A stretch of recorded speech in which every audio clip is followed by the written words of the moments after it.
you have to manage this condition. And that, for me, just led to the fact that I ignored it for probably 5 months.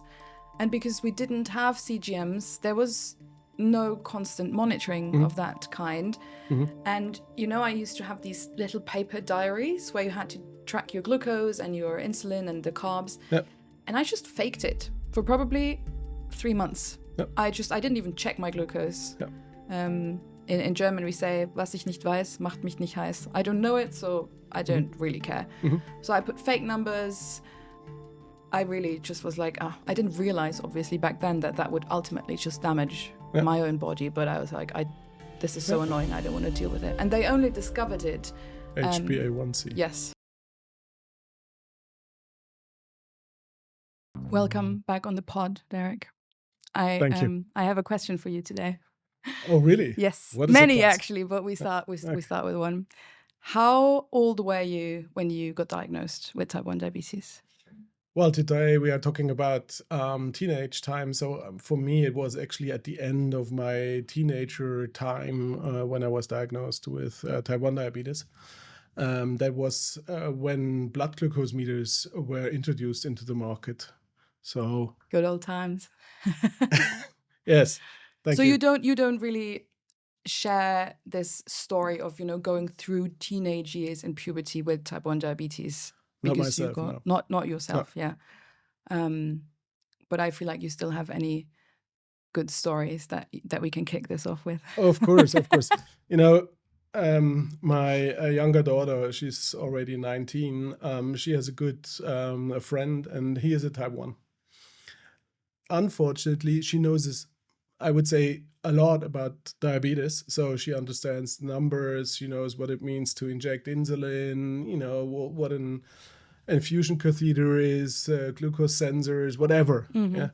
So, whenever they go out, she has the gummy bears with her because she knows he always forgets it. He's a real 19-year-old teenager. And one evening they were in a bar, and then she asked him, okay, what's your value? And he said 19 millimole, which is rather high. So and then she said, why that? And then she said, I had an occlusion alarm this morning on my pump, but I ignored it. So actually what she did is she got the car, put him in the car, they drove to his home. He had to change his infusion catheter, and then they went back into the bar, and he was allowed to, party. I don't know where she gets that from, being that strict. Me neither. Yeah. Okay, sure. Yeah, could have gone wrong. Yeah, but but it also shows that it's really good to have also some friends, relatives, people who understand your situation. And can help you through. There are sometimes situations where it's really good to have that kind of help. Yes. Either it's the parents who can help, or friends, or in school teachers, for example. Yeah. As somebody who was diagnosed at 9 years old, I went through the whole teenage period with type 1 diabetes. I guess for a person without diabetes, the teenage years are some sort of period to gain independence, find out who you are, be focused on other things and not on 24/7 managing a potentially life-threatening chronic condition. Yep. And I'd like to talk a little bit about, stigma and the mental health aspect of that, but maybe let's start with the physiological aspect of teenage years and type 1, because it's really not physiologically speaking, the easiest period to manage at all. No, absolutely not. So it's the teenage period is a period where you grow significantly in all dimensions. So that means also you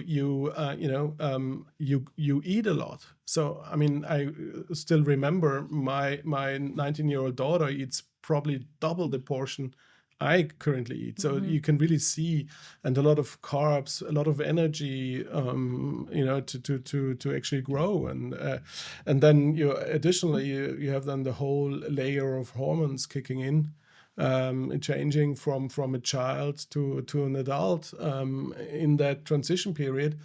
And this is also directly correlated to insulin resistance.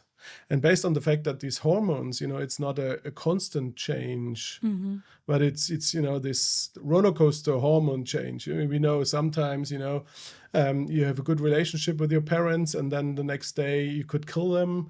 This is all has a lot to do with hormones, and that also means, if it's related to insulin resistance, your insulin resistance changes significantly from day to day, from sometimes hour to hour. And that is super challenging in a period where the teenagers would love to do other things. Yeah. Is there anything else that's physiologically speaking relevant, or is it really the combination of growth and hormone chaos that comes together?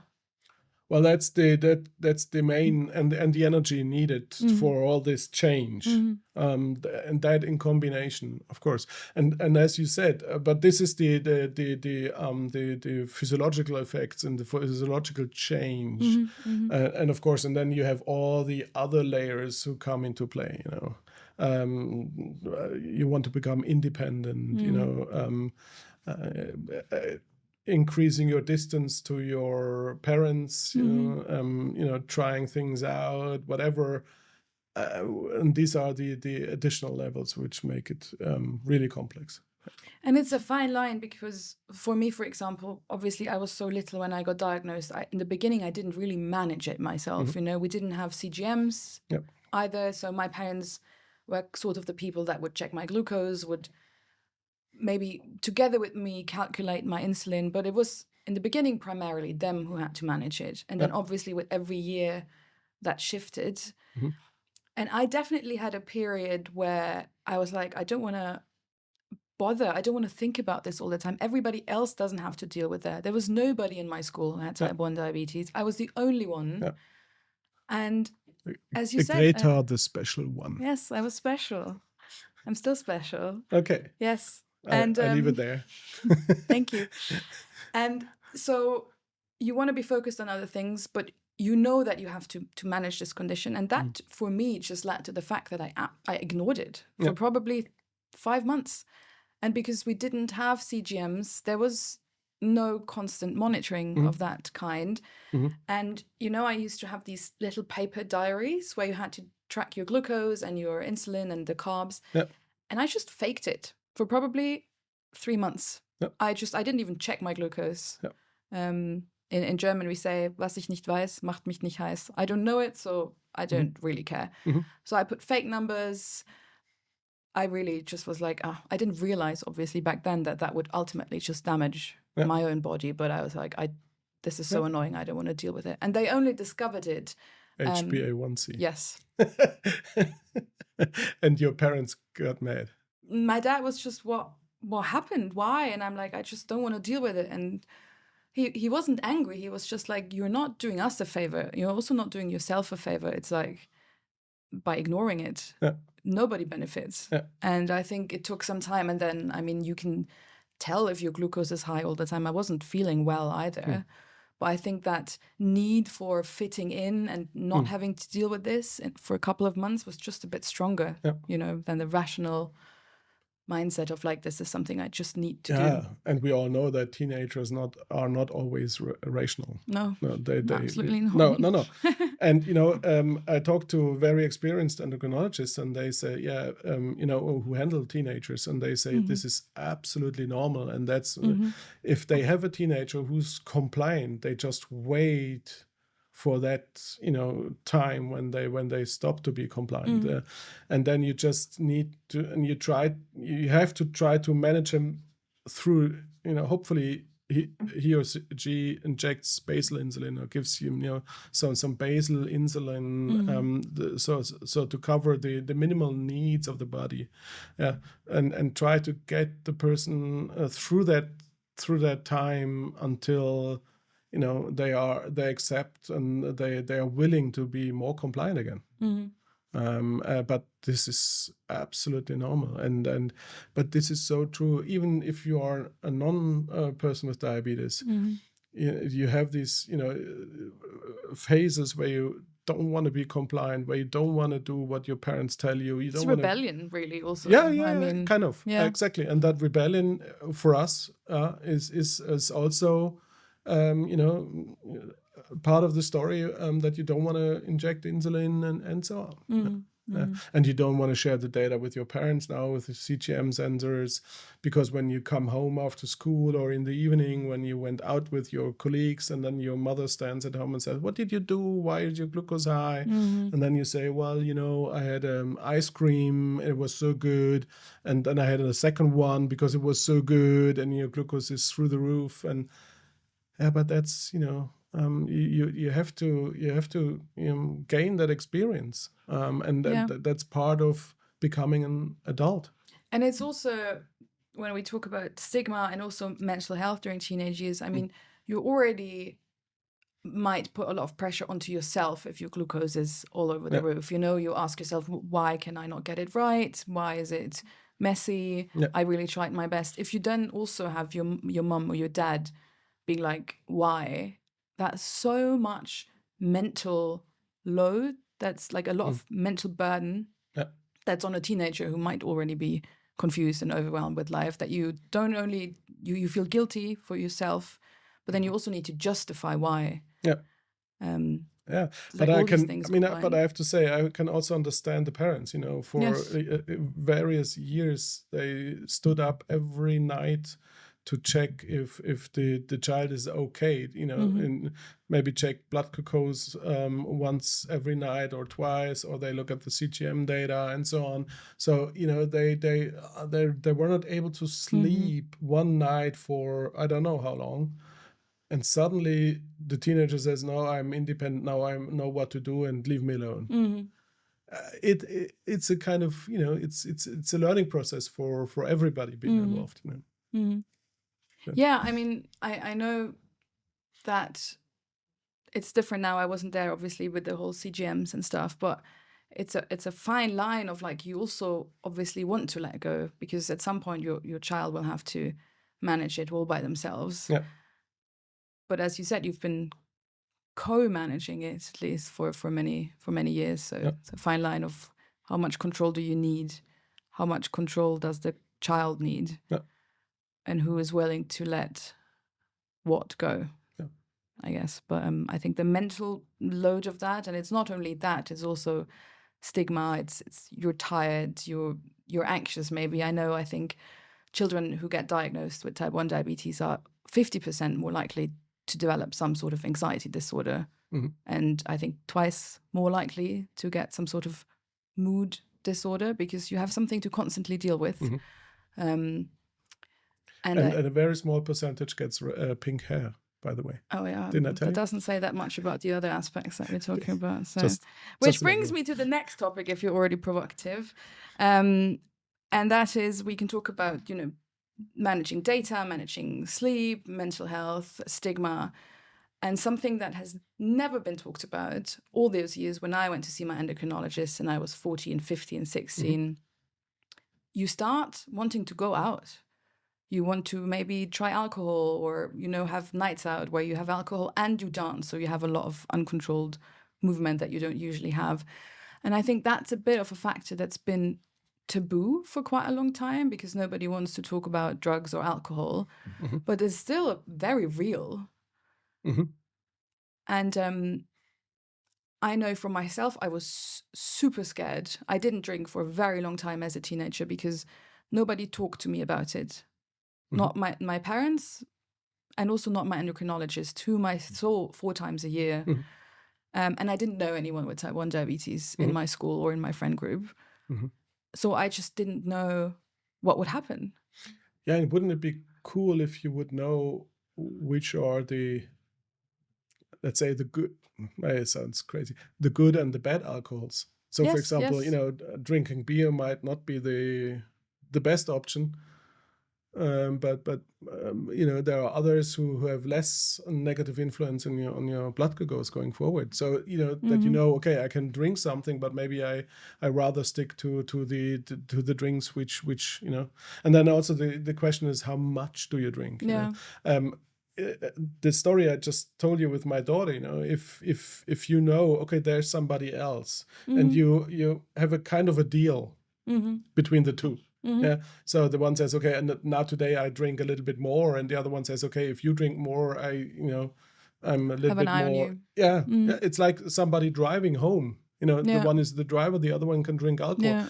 Then okay, I can drink alcohol, but there's somebody taking care if I lose control, or if I'm getting closer to losing control, then there is somebody who knows what to do and can help me out of it. Yeah, and I mean, it can get dangerous. I've read stories when I was younger, and I think that was part of the reason why I was so scared that if your blood sugar is very low, even though you're not that drunk, you might have signs that are quite similar to being drunk. If you you walk out of a club, which is an environment where people drink, and you slur your words because your blood sugar is low, you feel disoriented, you're shaky, you're sweaty. The first assumption of people around you that don't know will not be, oh, that person probably has a serious medical condition. Yeah, and also when you are in a club, at my time we called it disco. In the disco. Yes. Yeah. For me too, by the way. Oh, okay. Yes. So, but it's warm. You are moving a lot.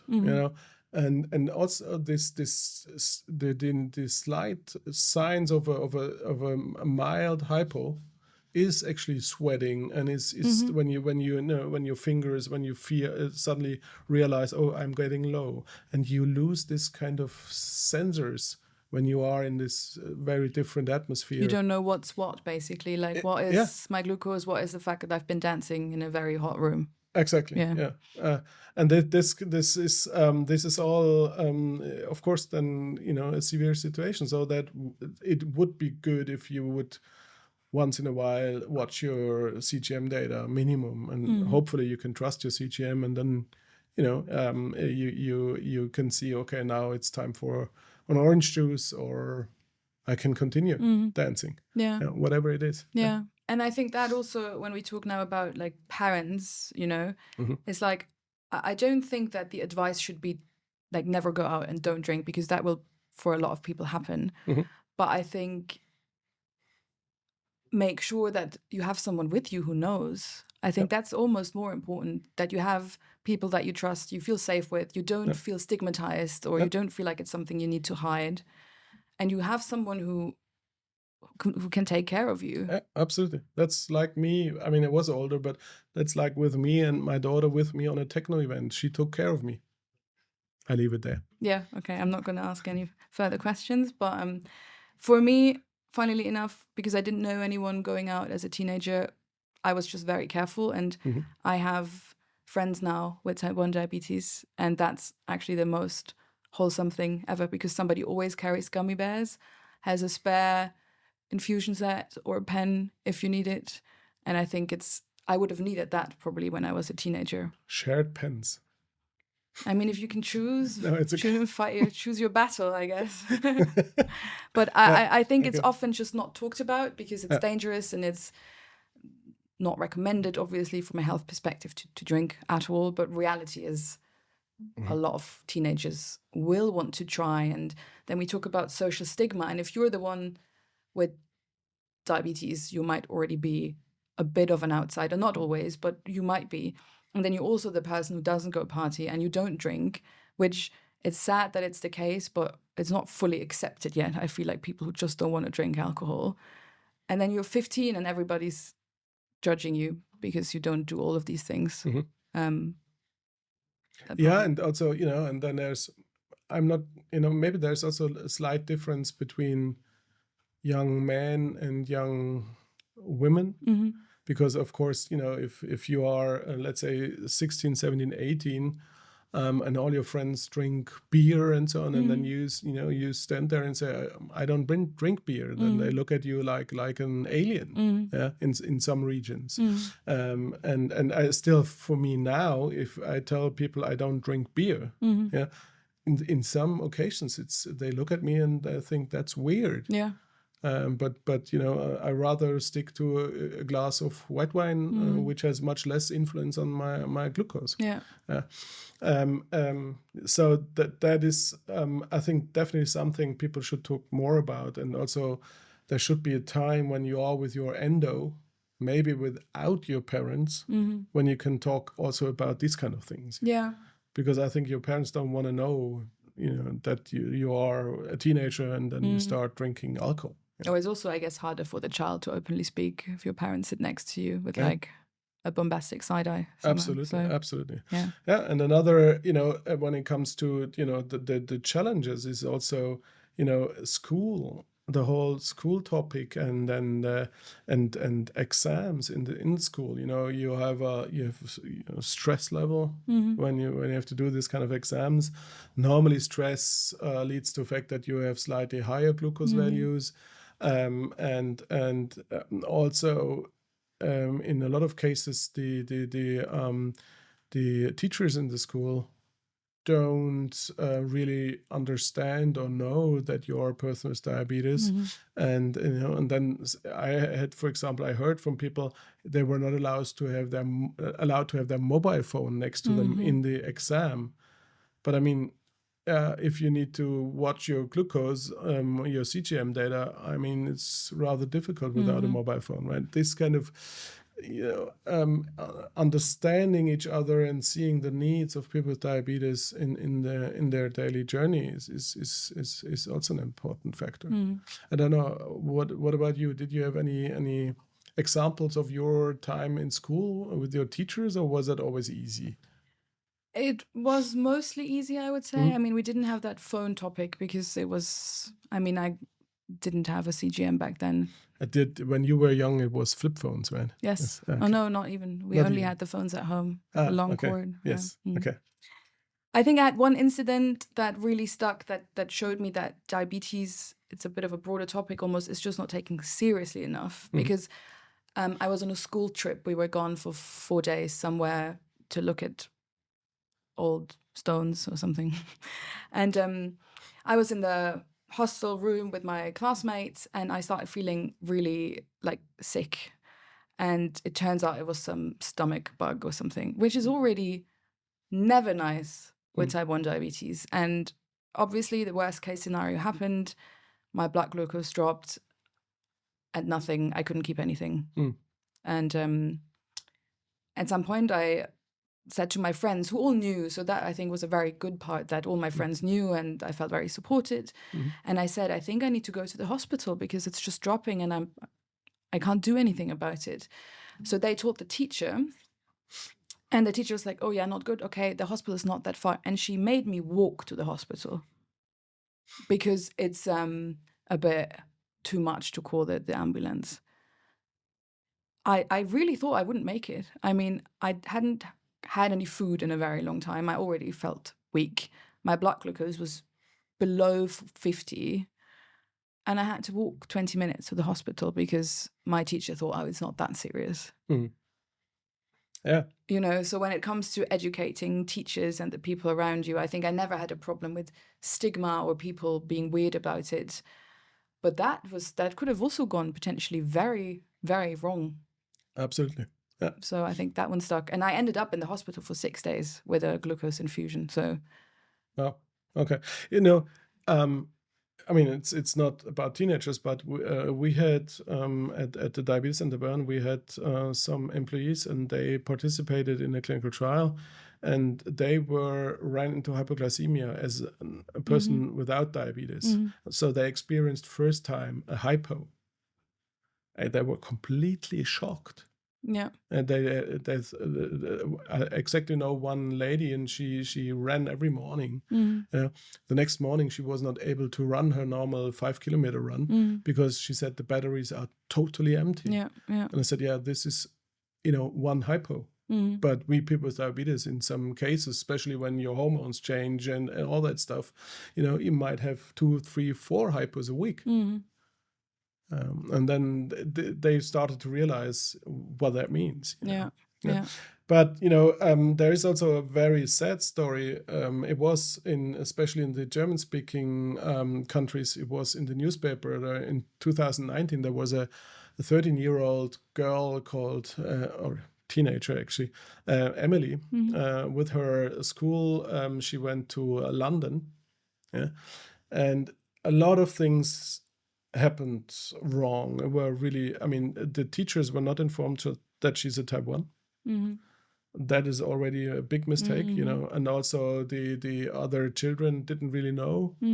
But honestly, you can also not, put all the pressure on other children to take care. But so, and she decided to stop infusing insulin because she's now on a trip with the school. She you maybe just want to be like everybody else. Exactly.